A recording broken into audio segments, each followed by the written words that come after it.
You are listening to Middle East Monitor Conversations, bringing you lively discussions with prominent voices from the region and beyond, as we delve deeper into issues shaping the Middle East and North Africa, from politics, the culture, and the arts. Hello, welcome to MEMO Conversations. I'm video producer Osman Butt. Contrary to popular belief, the Ottoman Empire did undergo a very gradual revolution in print and communication technology. Pamphlets became a fixture of popular debate and offers insight into the increasing polarization of the Ottoman Empire. A new book, The Order and Disorder of Communication, takes us on a tour of the Ottoman information landscape. Joining us now is the author Nir Shafir. Nir Shafir is an associate professor of history at UCSD, whose work focuses on the Ottoman Empire, the Middle East, from 1200 to 1800. At UCSD, he teaches graduate and undergraduate classes on the history of early modern and medieval Middle East, the history of science, global history, and historical approaches to disinformation, misinformation, and propaganda.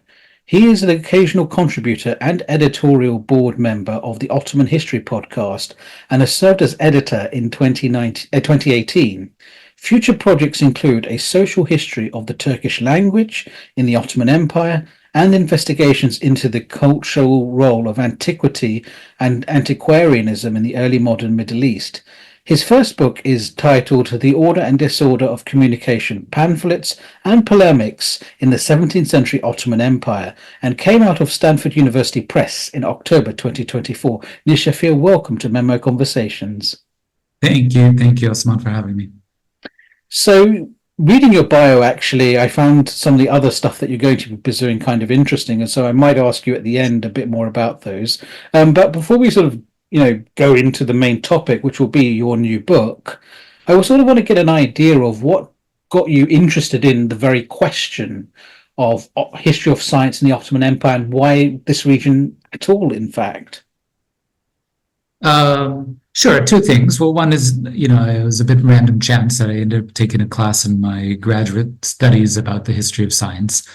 And I found it fascinating. It was all about how science doesn't just progress gradually or rationally from one good idea to another, but actually, it's heavily tied together to the social world that we live in, that, the reason why certain ideas are adopted or not adopted has nothing to do necessarily with their actual intellectual content, at least not always.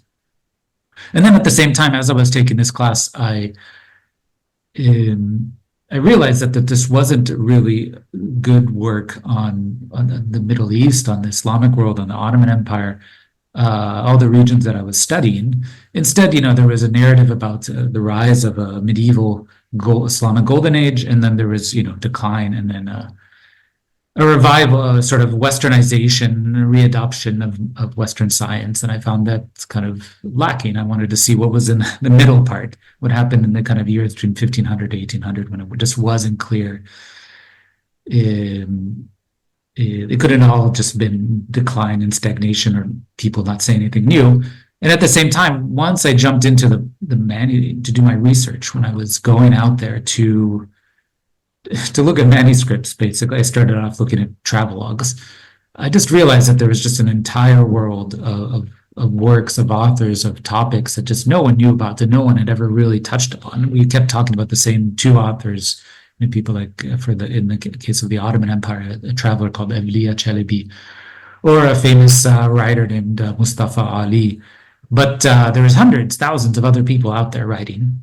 And as I kind of tracked down their works and I saw how they're grouped together and who they responded to and what they were writing and the topics, I realized that there's just this other entire intellectual networks, worlds that needed to be kind of explored. And that's how I got interested also in this question of communication, the material aspects of communication in a manuscript society. Because you have to remember, during this period, everyone is writing almost all books by hand, right? They're not printing anything. They're not certainly not sending them on telegram or old school telegrams or modern school smartphone telegrams.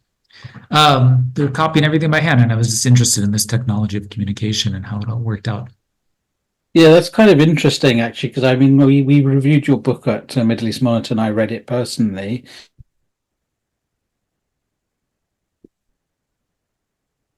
Have the idea that there's a sort of decline, as you've said, as you've put it, and in the sort of Islamic world in the Middle East, and you sort of see this as the rise of Europe, and a lot of conventional historical narratives, which I know is probably is undermined a bit more now, but the traditional view, which you can still find in sort of the popular, historical circles, is the printing press comes along, the Gutenberg press in 15 something or other, 1517. 1400 somewhere, Oh, 1430, I want to say. I can't even remember myself. somewhere in the 15th century there was Yeah. Gutenberg press, and this was enabled the Europeans in places like Germany and elsewhere to start printing books, on effective eventually en masse through these machines that could print books rather than doing everything by hand, which was still the case in the Ottoman world. And we tend to think of this as being the pinnacle moment where everything shifts westwards, as it were, towards Europe, towards what will become the Western world. But you sort of I mean, I know this narrative is a bit more undermined now, but you sort of take this narrative on in a way, because you sort of say, well, no, this is not the whole picture. So talk to us, why is this what is this idea, first of all, if you could flesh it out a bit further, the narrative, and why do you think it's lacking? Why do you think it's wrong? What do you think your story sort of does to undermine this a little? Yeah. So there's a sort of focused argument of the book, which is all about polemics and polarization and these big social religious fights that were occurring in the 17th century in the Ottoman Empire. And I wanted to tie them to a form of communication, essentially to look how they emerged out of the disorder of communication that was occurring at the time. And I realized to explain that I needed to go into the basics of how are books produced, how did they circulate it, how did people learn to read and to write, and how were they educated in general. And then I found out that there just wasn't that much, and much of what was there kind of subscribed to this, what I would call a sort of ideology of print. Right? And I think you kind of described it well. It's these momentous societal changes that we attach to certain types of technology, scientific technology, in this case, the printing press, but we can also attach them, of course, to other forms of communication technologies like the telegraph, the television, the internet, social media, etc. And in fact, the way that we narrativize or we narrate histories of technology is about these momentous amounts of revolutions that transform society. And what I wanted to do is basically take a step back and say, well, let's see if this is true or not. There's things that we associate with the printing press, right? So mass production of books, which apparently leads to mass literacy, the rise of mass media, something called public sphere, new forms of religiosity like the Reformation, new forms of thought like the Renaissance, and with that eventually tied to things like the scientific revolution and these major transformational changes. But a lot of it, goes back down to the question of, increase in the number of readers, the increase in the number of books, and what is actually going on here, and how in that narrative that basically books become cheaper because they're just become much easier to produce. And what I want to point out that this is kind of all just partially it's an imagined vision of what print actually does. And there's a lot of historians of printing in Europe that have gone through this and shown, it's not a revolution, it's an evolution, and it's the impact of print was, slow. It definitely did not create more sound or reliable volumes as before, etc. There are all these things that we imagine that print did is actually not quite true. In our case, though, there's still this image that manuscripts, though, that is by copying things by hand are, one, expensive, that they limit textual production, and that they radically limit readership and education. And I realized that no one actually has sat down and tried to prove this for the pre-modern Islamic world, or most of the world, which actually wasn't printing. And if you actually go and look at what, how much did books cost? What did it cost to make a book? How many people were reading and how? A very different portrait emerges. And so that's kind of the first chapter of the book, is that I just wanted to reimagine what book production would look like in this period and in this group. And what I found is, and again, this is not just my research, I'm leaning heavily on many others' work, especially that of people like Meredith Quinn and Ismail Irunsal and others who've done the kind of deep down research. One is that if you look at actual book prices, most books were cheap. There were the majority of books were within the realm of a buyable commodity, like half a kilo of olives, or a kilo of olives, local olives, or I think like half a kilo of coffee or something like that.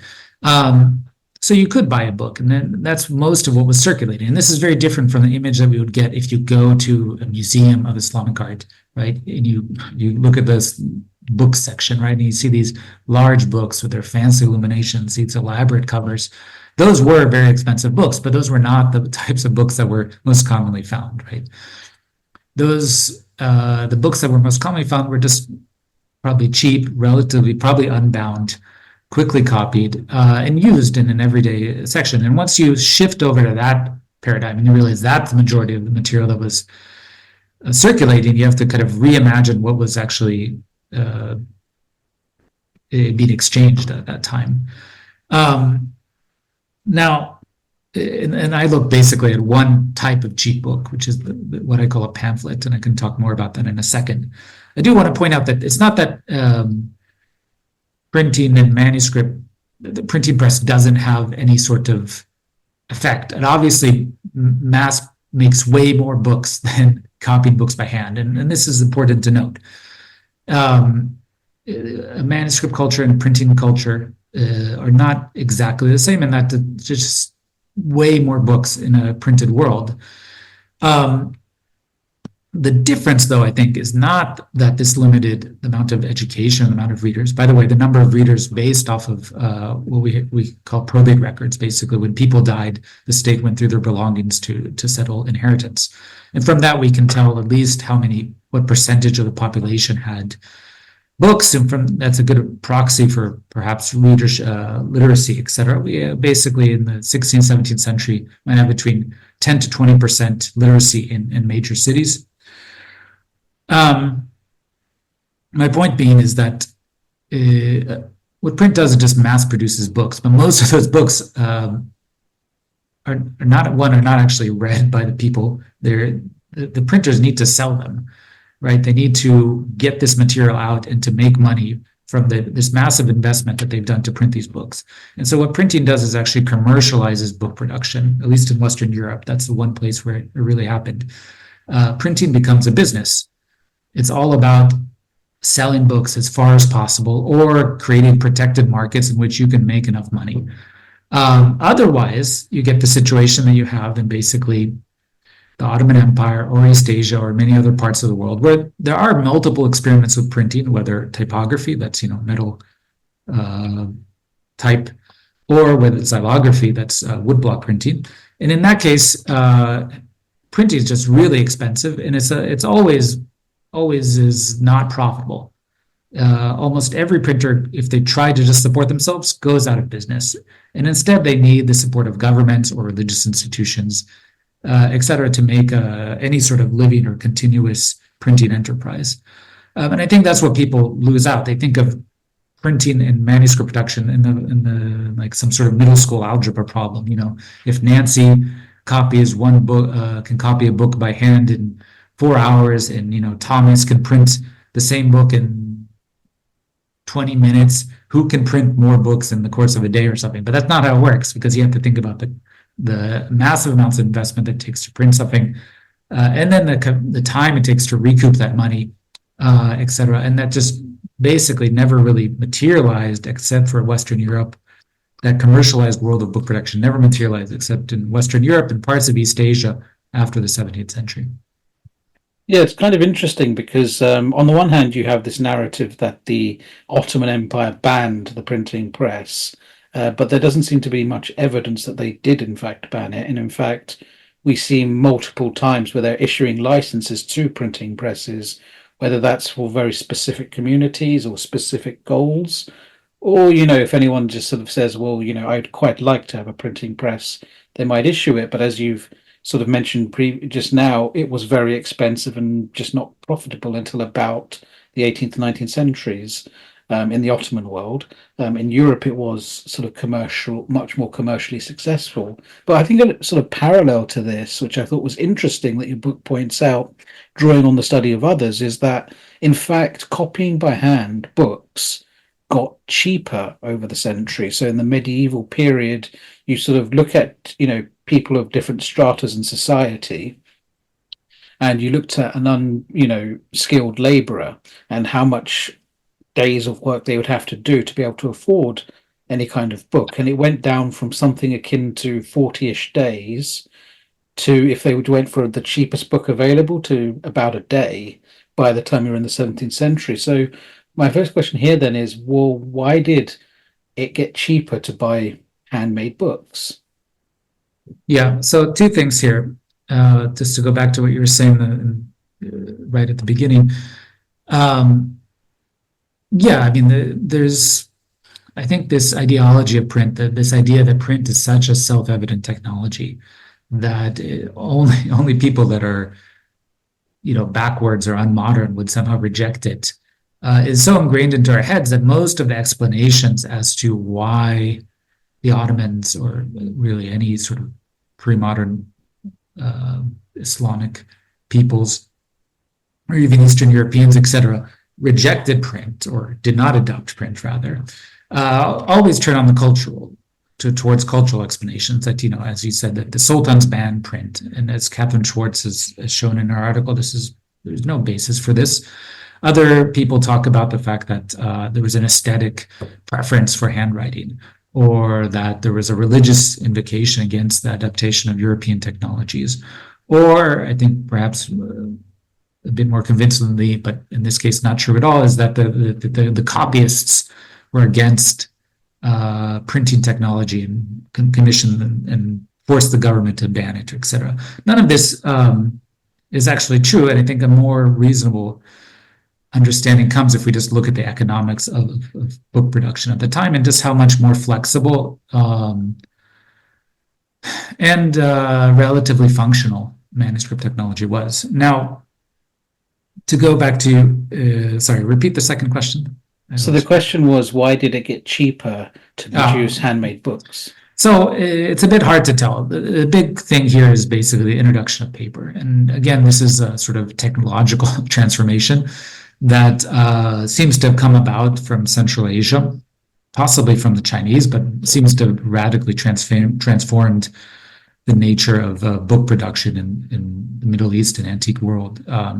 So before, people used paper, and remember, paper up basically until the 19th century, from let's say 800 to 1900, is made as what we call rag paper. You take linen rags, usually underwear. You smash it up, you pulverize it, and then you bleach it, clean it, etc., and then you use that to make paper. So it's actually very very sturdy, much better than a lot of the paper our books are made from today. And in fact, if you look at old paper, you'd be surprised just how functional, and unless it's been eaten by animals, that it just stays and doesn't degrade. Now, that technology probably came from Bukhara. It was adopted by Abbasid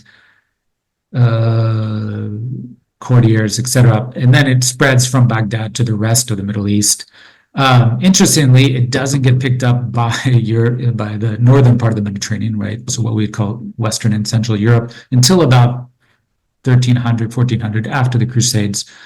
But during this period, this radically changes the cost of books. So before that, you had two options. You had papyrus, or you had parchment. Papyrus, I think you can grow it in parts of Egypt or Iraq, a bit more brittle, not the best surface, but more functional, whereas parchment you can make anywhere, but you needed a lot of basically baby goats and sheep to make it. And so the cost of a book on that end would be just astronomical. A long book would require possibly 100 animals or something like that, which was an enormous sum back then. Whereas paper just was much cheaper and easier to use, and as more and more people adopted it, the price came down, it became more and more available, etc. And there was local paper production in many different parts of the Middle East. Now it's hard to say exactly if the prices went down or not. I think the research that I cited there by a woman named Maya Schatzmiller relies on relatively few data points. It's hard to say whether this is conclusive or not, but it seems true that as paper became more readily adopted between the, let's say, 900 to 1200, prices came down with it. Now, basically the technology of books and paper production didn't change from 800 to 1800, but there are some changes here. Most noticeably, eventually Europeans, specifically Italians, started producing paper in the late 1300s, 1400s, and then I don't know why, it's not clear why, but they were able to produce it much more cheaply. So much so that by 1500, they essentially eliminated most local paper production in the Middle East, and anywhere on the Mediterranean littoral could import paper at much cheaper prices. Now, it's hard, I don't have enough evidence to say this is the cause of even cheaper books, but this is one reason for the an always increasing rise of bookishness and book production in this area. So within the sort of book itself, you talk about the 17th century as being a pivotal moment where we sort of see the rise of something we would call today a public space, right? So I sort of want to ask you here, in the 16th, 17th century, what does a public space mean and look like? Yeah, well, no, it's a good question. So I would just first just think about, when we say public space, what do we mean today? We might mean like something like a park or some literal space, right? But here we're talking about something sometimes called a public sphere, sometimes called publicity, public opinion, but essentially the capacity for ideas and words and opinions to circulate essentially virtually between people who don't know each other, that we would consider strangers. And so the idea that I borrow from a critic, literary critic, is that I'm not talking about the public or the public sphere, but something called publics, which is just a type of social entity that emerges from the circulation of a text between strangers. They don't have to be literal strangers, but they don't know each other as individuals. They're not meeting in person, right? And this is kind of what one of the things that the book is trying to show is that, it's not that scholars or historians haven't noticed that there's been a lot of books produced in the Ottoman Empire and Islamic world. In fact, everyone knows it's a very bookish place. But the way that books were used often centers around either interpersonal exchange. So imagine what's called a majlis, like a salon or a kind of sitting session, right? So everyone's sitting down, they see each other, they're talking, they have their books out, they see each other face to face. Or it's kind of like long distance epistolary networks, right? So people sending letters and books, from Yemen to Indonesia, or from Hyderabad to whatever, Istanbul or something like that. Actually, they don't exist that long, but these sorts of like individual to individual kind of contact is how people mostly imagine that books circulated. And I'm saying, yes, there's obviously that. There is that in-person, individual to individual contact, but there's also a way for books to move about. And usually we don't think of that because we only imagine that occurring in the space in which print exists, in which books are so mass-produced and are circulated by the market that that people encounter them no matter what, and then you get the creation of publics, etc. And I'm saying, no, you can actually look and see that publics are being created in manuscript society. And the way I do that is by looking at what I call pamphlets. Should I get into explain what a pamphlet is, Osman? Yes, you can do. So what do I mean by pamphlets? Is a kind of lay out there. Basically cheap, short, highly polemical, pretty mobile texts. They're about 2 to 20 folios long. They don't take long to copy, maybe an hour or two. A bit longer if they're more than 20 pages. And they're usually devoted to some of the polemical debates of the 17th century period. They're usually about social religious practices, kind of everyday things that Muslims would do that would make them think about is this allowable for Muslims or not? And these, over the course of the 1600s, these debates became so heated that if you look at the pamphlets themselves, people are calling each other heretics, or calling each other fanatics, extremists, mutazilites, which is a kind of insult from the medieval period, all sorts of other things. And you get a sort of polarization of society. So just to give you a few examples, some of these are about, is it okay for Muslims to smoke tobacco? Can they do a weird medical procedure called chickpea cauterization? I can explain that in a second if you want. Can I pray at the grave of saints? Can I say that I belong to the religion of Abraham if I'm a Muslim? There's hundreds of these. In fact, they're just every type of social practice could eventually become one of these debates. And more importantly, they all got kind of polarized into one gigantic culture war. So you could tell based off of the opinion about, let's say, smoking, what that person thought about something like dhikr, which is a sort of Sufi seance or event. And you can tell what the lines that people or readers and writers would fall on based off of that. So the book basically looks into the connection between these polemics and one form of publication, that is the pamphlet. And so not only is the pamphlet a forum, but I also argue that it's kind of fueling these debates itself. Let me just take a drink of water. All right. Okay.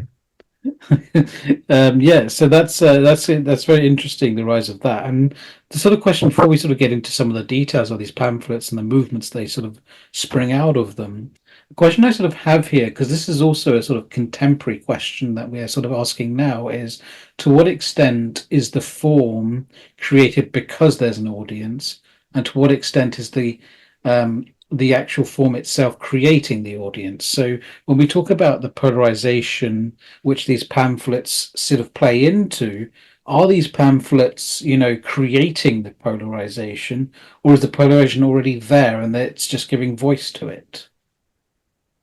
That's a good question. So my sense, there's different ways to imagine how a public discussion goes or a public debate goes or operates. And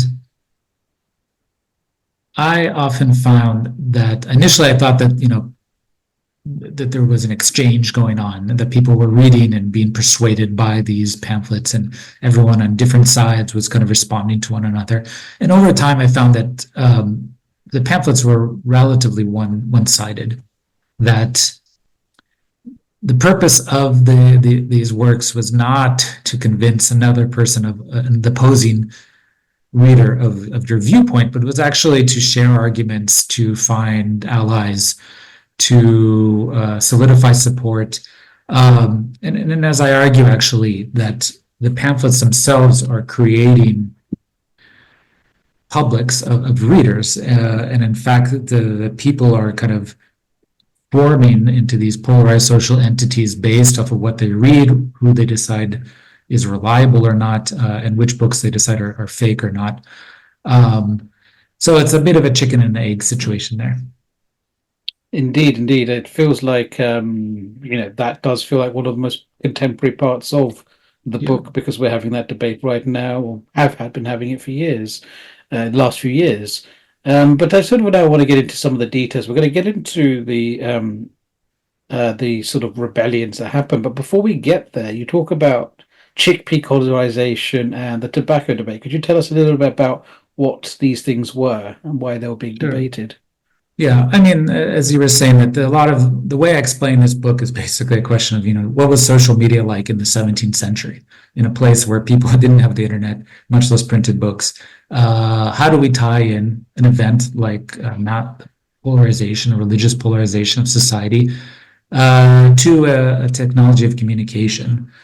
And of course, there's many differences. For example, these weren't about the news. Today it's all about news, right? Political information, what is going on in, can you believe that the government arrested this person, or this person said that, etc. These weren't the nature of the debates. Instead, the debates were about, can I do this as a Muslim or not? And often they were just things you would do every day, right? So they're not grand theological questions. What's the nature of God? Does he have two natures or not, as people were arguing in a Byzantine society before the rise of Islam, or something like that. Instead, they're really arguing about things that they would do everyday practices that they really started questioning and saying, should a Muslim do this or not? Some of these used to be very common. For example, it became a habit of sorts among Ottoman Muslims to say that if you're a Muslim, you declare, I belong to the religion of Abraham. And this is a sort of Quranic thing that they took up. And then in the 17th century, people started arguing, no, you can't say that, because that suggests that you worship Abraham instead of Muhammad and things like that, and you're not a real Muslim, and then it becomes this whole debate. But this was something they were doing, every day, or every time they said, what religion are you? And he said, I belong to the religion of Abraham. And it becomes, again, this daily thing. And so smoking is another one of these. Smoking tobacco, tobacco is introduced from the Americas around 1600, quickly takes off. Tobacco production develops already in the Middle East in the 1600s. And of course, people are smoking, and there's a large debate over whether or not it's healthy and how it is allowed, etc. Is it intoxicating in the same way that alcohol is or not, and therefore is it not allowed? But there's another debate there, which I don't touch upon so deeply, but you can look into the book of my colleague Aslihan Gurbizal, which is really part of the debate over smoking, is whether or not the government has the right to enforce social norms that should be technically relegated by religious law, by religious scholars who are supposed to be independent from the government. And you can see this type of the debate that I emphasize more closely is this one of chickpea cauterization. It's called K al-Hamasa. K means cauterization, Hamasa means chickpea. And it's this really weird medical procedure that became very popular, probably started in Damascus in the 1630s or 40s. Someone would have some sort of localized pain, and then you would take a cautery, right? So take a hot iron, you make a hole in the body where that pain is probably most closely located. And then rather than using that cautery to just, close an opening or to eliminate, I don't know, bacteria or whatever it is that people were using cauteries for, they kept the wound open with a chickpea. They would take a whole chickpea and stick it in there. Then they would put a piece of paper or a leaf over it and then bind it with some cloth. Now, the whole point of the chickpea is that it was supposed to suppurate. So it's supposed to, some sort of liquid is supposed to come out of it. Now, that liquid is either pus or something they call white liquid. And that was supposed to be the negative, harmful substance coming out of your body. And you would keep this wound open for a few weeks, basically. Now, why was this controversial? It wasn't about the medical efficacy of this procedure. Instead, it was actually about this liquid. If you are Muslim, you would know that you would have to be in a state of ritual purity in order to pray. It's called wudu in Arabic, or abdest in Turkish and Persian. And if you have substances dripping from your body, this negates it, right? So obviously feces, urine, but also breast milk and blood and other things. Now the question is this material that's coming out of this wound, what is it? If it's just water, it's fine. But if it's something else, then it would negate your prayers. So the whole debate basically revolves around, do people with this procedure, do their prayers count or not? How can you tell if the person next to you has it? Because it was wildly popular. Apparently everyone was doing it. So you can imagine, you go to the mosque, you can't tell if the person next to you has had this procedure because the bandage is under their kaftan or whatever. And then you have to think, well, is the person next to me really praying or is he not praying? Is it all like, should he be praying somewhere else? Should he redo his prayers? Is he really a Muslim or not? And this is how they all keep going. And it's all about daily practices that Muslims can do or not, that specifically became very polemical and polarizing in the 17th century. So this sort of brings us to the next sort of topic, which is connected to this period, which is the rise of the so-called Qadi Zadili. How do you pronounce this? Yeah, Qadi Zadelis. It's one of these weird words that we have in Ottoman or Turkish historiography that just doesn't make any sense to anyone who doesn't speak Turkish. Yes, it was a sort of, and so this is an interesting area because, of course, for a lot, I mean, this is something you do take issue with in the book, but just to sort of quickly outline it, they're often described as being the sort of precursor to modern Salafism, right? So they're the idea that Salafism is a sort of modern movement. We can sort of think about it from 18th or 19th century onwards, more 19th century actually, where you have this idea that there was this ideal sort of Muslim society and ideal Muslim, which was the Salaf, the companions of the Prophet and the first generation of Muslims, and that the objective of a Muslim is to return to that kind of period, to that kind of piety, to emulate its kind of ways of being and living. And this has been described when a number of people described the Qadi Zadelis as this kind of movement before this modern Salafism, but this is obviously a description you took issue with, and in fact you argue isn't the case. So perhaps you could sort of outline, what was this actual movement? Yeah, it's okay. So to make a complicated question quick and short, let me try to explain it this way. So historians noticed already in the 1950s or 60s that the chronicles kept mentioning these extremists, one of the chroniclers called Naima called Qadi Zadelis. Qadi Zadeh here is named after a man. It means judge's son, but it's named after a person called Qadi Zadeh Mehmed or Muhammad. And a Qadi Zadeli, which is that Turkish adjectival suffix at the end of Qadi Zadeh, makes it someone who follows Qadi Zadeh. And so it was a way of saying that these people are kind of fanatical followers of Qadi Zadeh Mehmed, who, as the early writings about it, were just kind of religious extremists. In the wake of the 1980s and the Iranian Revolution, they were reinterpreted as sort of basically Islamic fundamentalists who were motivated by economic dissatisfaction, basically not being able to have jobs, and then rose against the kind of mores of the time, specifically attacking the Sufis and other forms of Islamic religiosity. And since then, it's been connected to forms of what we would call today Salafism, right? So this modern notions of forms of Islamic fundamentalism or ideas of going back to the original period of the time of Prophet Muhammad. One of the things I want to point out in the book is that two things. First is that there's a group of people who these debates over what it means to be Muslim revolve often around a question of, well, how do you define what is a Muslim? Whose standards of Muslimness should be taken? And one group basically always refers back to Islamic law and says, Islamic law is the center of being Muslim, and that's what we should do. And so if the jurists say that, if you have a medical procedure that this liquid comes out and then you can't pray, then that's what you should do. And you can't call yourself a Muslim if you have this procedure. Or if you smoke tobacco, or if you pray, etc. And this is the basics of Islam.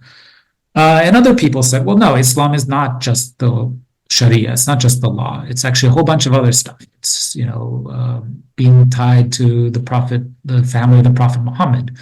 It's about being close to God through being close to his friends, the so-called saints. It's about forms of philosophy that allow us a direct nature of God, direct connection to God, etc. Whole bunch of other things. And unlike today, these were actually probably these other forms, non-legal forms of being Muslim, were probably a lot stronger than the legal forms of being Muslim. And so there was a group that was actually just constantly insisting that really it's just about the law. It's just about the Sharia. That's the only way you can define what it means to be Muslim. Now, previous work has called these people Qadizadulis. And I didn't like that term because it's not a term that this group, this movement used for itself. They just called themselves Sunnis or Muslims, which also wasn't helpful. Qadizaduli was a sort of insult that the chroniclers made up to label them as kind of extremist fanatics that just followed preachers. And so I thought, well, what defines this group? And it's really about their, as Katerina Ivania has defined them through the work of Birgivi, which is a 16th century scholar who inspired them. It's all about purifying the self by comparing your daily actions to what it says in the law and the Sharia. And that's why I come up with the term legalist to define them. It's all about seeing Islam as defined solely by the law and trying to enforce that in daily life. And that's a bit different from Salafism, right? It's not about going back to the example of the Prophet Muhammad. These people, even though they were sometimes insulted, these people didn't want to go back in time. They didn't see themselves living in confrontation with some sort of new modernity or European different otherness. They just wanted Islam to be about the Sharia. And that's a bit different very different actually from what goes on in the 19th to 20th century. And, sometimes we just tend to, historians, draw a line from, let's say, for those of you that know Islamic history, from Ibn Hanbal to Ibn Taymiyyah to the Qadizadulis to the Wahhabis to Abdo and Rashid Rida and all these people and Hassan al-Banna in the 20th century. And you just want to connect them all the way through and then saying, well, no, there's multiple different visions of this. They're not all the same, basically, and that we shouldn't disconnect them from what's today.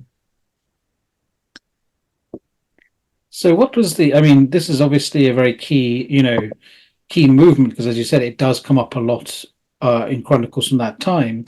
But aside from sort of making these arguments, what else did they do that aroused so much mention in, chronicles? There's obviously things like rebellions happening at the time. So could you perhaps tell us a little bit about this and the sort of role that you feel the press, the pamphlets play in these sorts of events? Yeah, thank you. So these legalists, I wouldn't say they were heavily mentioned in the chronicles, but they did occasionally erupt into them. And that's partially because they would on occasion gather and make demands from the government, essentially, shut down this Sufi lodge. Sometimes they would gather in, vigilante mobs and attack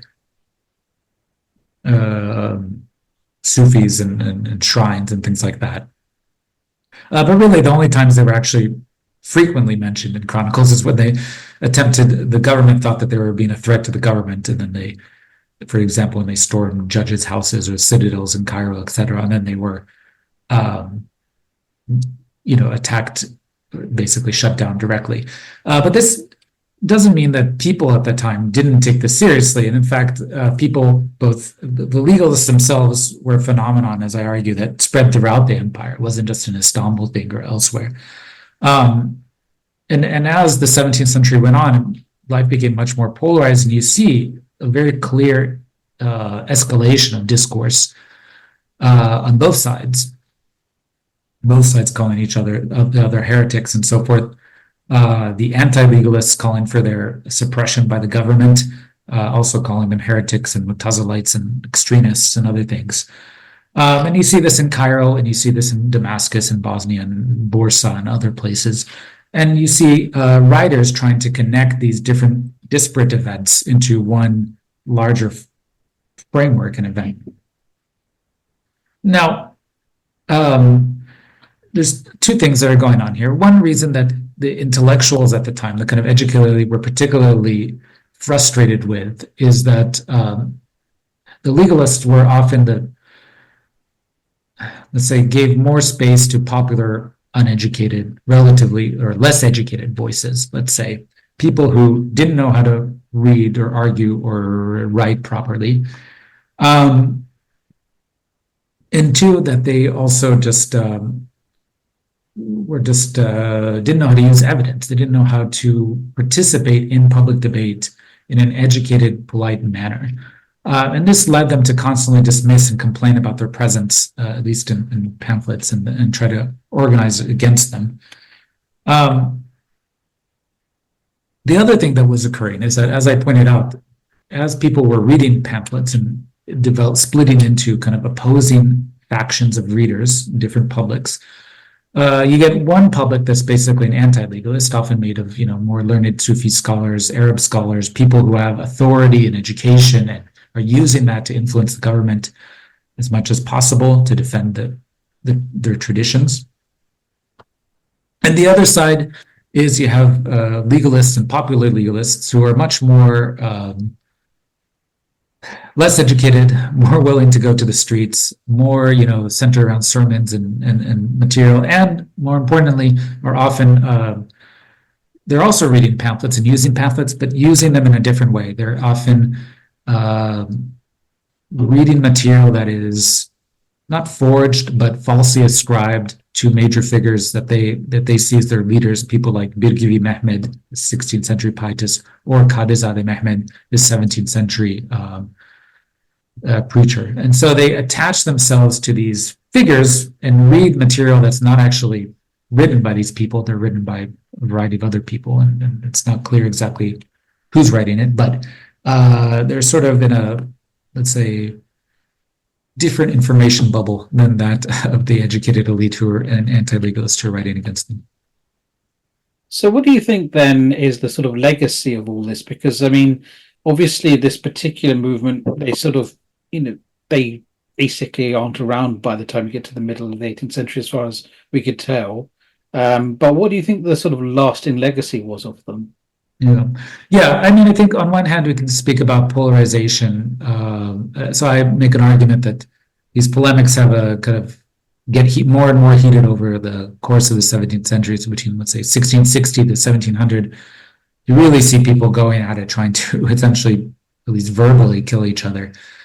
And on occasion, this explodes into attacks on each other. But after 1703, after the Sultan gets deposed, and there's a kind of rethinking of the relationship between the. It's not clear what happens, but there's a de-escalation. There's a depolarization that's occurring there, and so by 1730, I don't see a deep connection between these polemics and the pamphlets anymore. Why that is, I'm not quite sure. I think part of the issue is that over the course of the 17th century. The body politic of the Ottoman Empire is transforming. It used to be run by essentially a slave elite, a very small slave elite that was kind of super administrators. And over the 17th century, this didn't work out anymore. There were too many freeborn Muslims who wanted to be part of the government, and they demanded their place in it, and they entered it. And that process of engaging and expanding the body politic beyond the small group of elite to many more people, I think part of that was reflected in the tensions around the pamphlets and whether or not these people can have a voice, whether they can participate, how should they participate, are they as educated or capable of being part of our world or not. So I think ultimately they were given a space and a voice that allowed for their participation. The other lasting legacy, I would say, is that one of the things I point out is that these pamphlets are not about news, right? So news, which is political information, emerges in early modern Europe as a space of public debate, as a topic, as a theme, right? But this is never about, is the Sultan going to go to war, or is this person corrupt or not? Like, these are never about that. They're about like almost slightly atemporal, larger societal-wide debates. And they're really about the things that affected all Muslims, not just local Muslims in Istanbul. And one of the things I point out is that the language of public debate from then on, I think, is primarily centered around law. It's a legal debate. So when you're debating over whether or not the saints should be worshipped or not, no one goes around and tries to say, well, really, I saw this miracle, and the saints are really true, and no, it's okay to worship at their graves because they really do have powers outside of after death. That's not the nature of the argument. The argument's always about in legal discourse.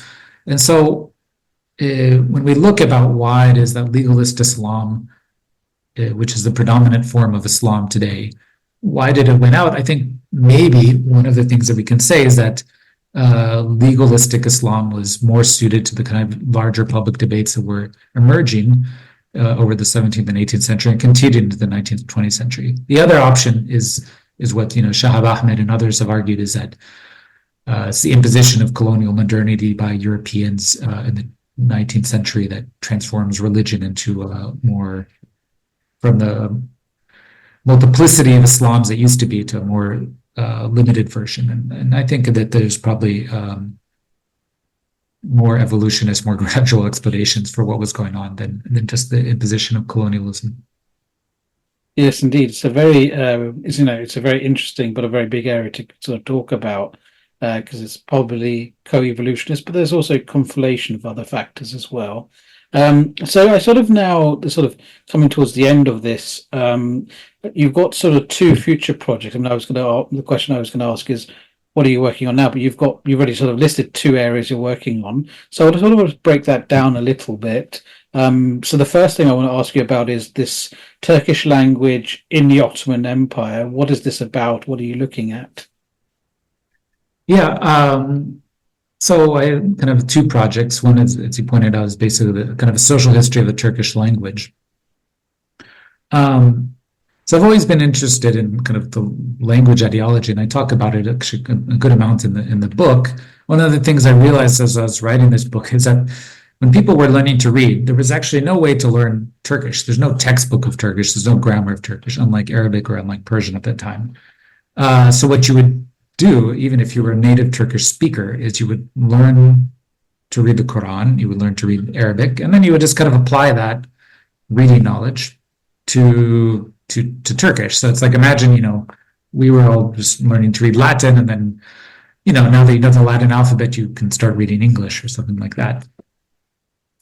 Now, this is all well and fine, but then how did people actually learn Turkish for the use of high level of politics, for this courtly speech that needed to be used to engage with the government, and specifically, how did you learn it if you were not a native-born Turkish speaker? Right? Even the native-born Turkish speaker needed to learn this high level of Turkish, and they did that through socialization processes, the same way we might learn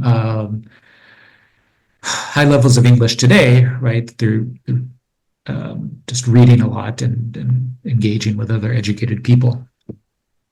But if you weren't part of those social circles, how did you engage with Turkish, and how did the impact of, let's say, Arabs in Cairo, or Christians, for example, Greek-speaking Christians, how did they learn Turkish? How did they engage with it? So I already wrote one article looking at basically how did the one group, there was only one group of Christians that apparently managed to gain high levels of Turkish. They were called Phanariates. And this is quite different from what we would have in the Mughal Empire, where you had large amounts of Hindus learning Persian, speaking Persian, involved in the Mughal government, Islamic government.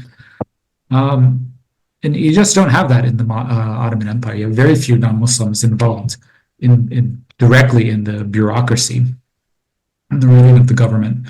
And so what I wanted to find out is kind of what is the social and cultural valence of Turkish? How did people engage with it?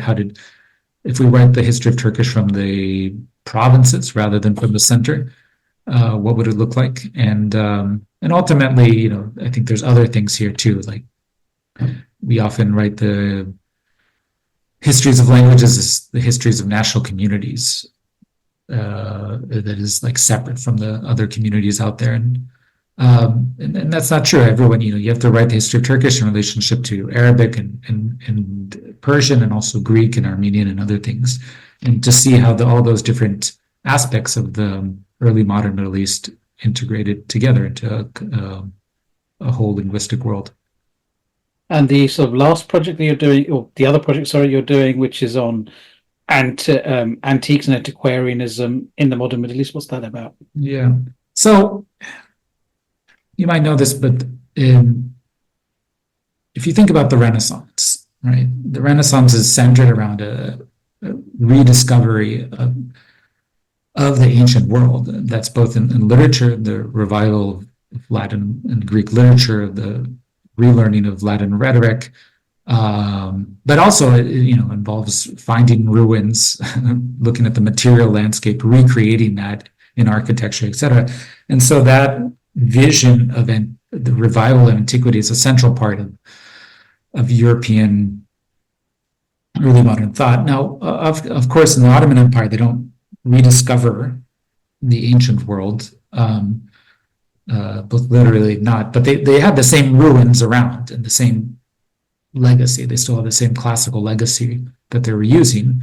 And until recently, basically, there's a belief that it was only in the 19th century that this was sort of revalued and taken up again. And that's in response to rapacious European looting and emphasis on antiquities that Europeans had. And I wanted to look at a different question, which is essentially, well, how did people actually engage with antiquity? Did they have a concept of antiquity, of antiquarianism, of actually looking at the material aspects of the past and trying to use those to question, their sense of time, their sense of being, in particular, their sense of religiosity? How did that all come together in their intellectual world? How did they use the notion of antique in their thought beyond just saying that it was a 19th century adoption? So I wrote an article again about this. Came out a year or two ago in the Renaissance Quarterly, and so I looked at one major scholar, Abdelghani Nabulsi, this guy writing in Damascus at the end of the 17th century. He goes to the Roman temple of Baalbek.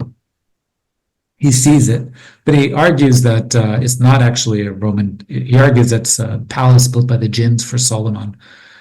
And as I argue in the article, I think that he understood that it was a Roman temple, but for him that didn't matter because he had an entirely different temporal outlook. Like for him, the important part was going back to the original antique understanding of that space, which was it being used for built by jinns for Solomon. And he provides he goes through very in detail, goes through every piece of it, gives all this evidence and explanation of why he thinks that.